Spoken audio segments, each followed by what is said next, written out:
আজকে আমরা কয়েকটি বাংলা কমন সেন্টেন্সের ইংরেজি শিখব বিভিন্ন অ্যাট্রাকটিভ এবং অ্যাডভান্স ফ্রেজ দ্বারা। আমরা এই সকল সেন্টেন্সের যে কমন ইংলিশ ট্রান্সলেশন করি আজকে আমরা কমন করব না, এগুলো আমরা অ্যাডভান্সটি শিখব এবং সেগুলো ফ্রেজের মাধ্যমে। ফ্রেজ কিন্তু অত্যন্ত ইম্পর্টেন্ট একটি পার্ট। আমরা যদি ফ্রেজ ব্যবহার করতে পারি সেন্টেন্স, তাহলে আমাদের সেন্টেন্স আরো সুন্দর হয় এবং এটা অ্যাট্রাকটিভ হয়। So let's get started.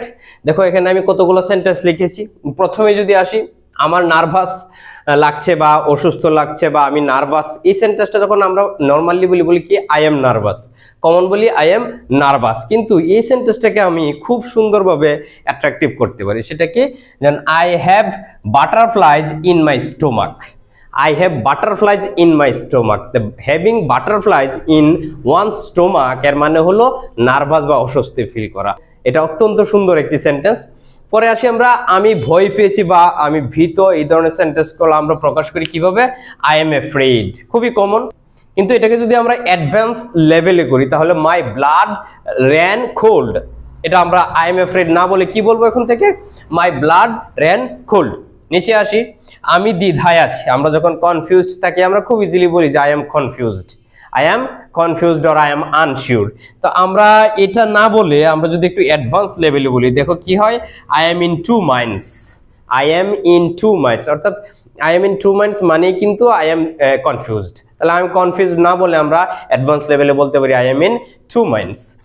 এদিকে আসি আমরা, দেখো আমি সিদ্ধান্ত নিয়ে অনুতপ্ত। আমরা যখন কোনো সিদ্ধান্ত নেই এবং সেটা যদি অনুতপ্ত থাকে নর্মালি কি বলি, I regret my decision, I regret my decision. But এটাকে যদি আমি অ্যাডভান্স লেভেলে করি খুবই সুন্দর হয়। দেখো I am second gazing myself, খুবই সুন্দর একটা sentence, I am second gazing myself, uncommon এবং অ্যাট্রাকটিভ। নিচে আসো, আমি অসুস্থ অনুভব করছি। এটার ক্ষেত্রে আমরা নর্মাল কি বলি, আই এম ফিলিং সিক, কিন্তু এটাকে যদি আমি অ্যাডভান্স লেভেলে ব্যবহার করি তাহলে কি হয়, দেখো I am feeling under the weather.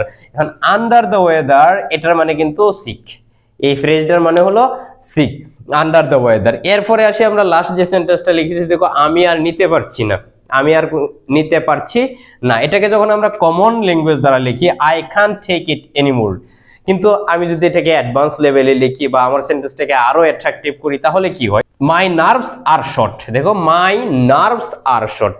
কাজেই এই যে ফ্রেজগুলো আমরা ব্যবহার করলাম, আমি যখন সেন্টেন্সগুলো বলবো, কমন যে সেন্টেন্সটা বলবো এবং যখন অ্যাডভান্স লেভেলটা বলবো, তখন কিন্তু দুটার মধ্যে আকাশ পাতাল সম্পর্ক। আমার সেন্টেন্সটা আরো অ্যাট্রাকটিভ হবে, আমার ভাষাটাকে অন্যের সামনে আমি আলাদা করে প্রকাশ করতে পারবো। এখন আমি যখন লিখবো কোনো কিছু, তখন আমরা যদি কমনটা না লিখি অ্যাডভান্স লেভেলটা লিখি তাহলে মনে হয় আরো আমার লেখাটা গুরুত্ব পাবে। এবং এটা করতে গেলে আমাদের দরকার কি, ফ্রেজ জানা। যে কমন বাংলা বাক্যগুলো আছে এবং এগুলোর যে আনকমন ইংলিশ ফ্রেজগুলো আছে, এগুলো আমরা বারবার প্র্যাকটিসের মাধ্যমে শিখে রাখবো। আমি বারবার বলি যে learning English is not a short time process, এটা অনেক লম্বা একটা প্রসেস। আমার ধৈর্য ধরে থাকতে হবে, শিখতে হবে, জানতে হবে, পড়তে হবে। এগুলা ছাড়া কখনোই শর্ট ওয়েতে আমি ইংলিশ শিখতে পারবো না।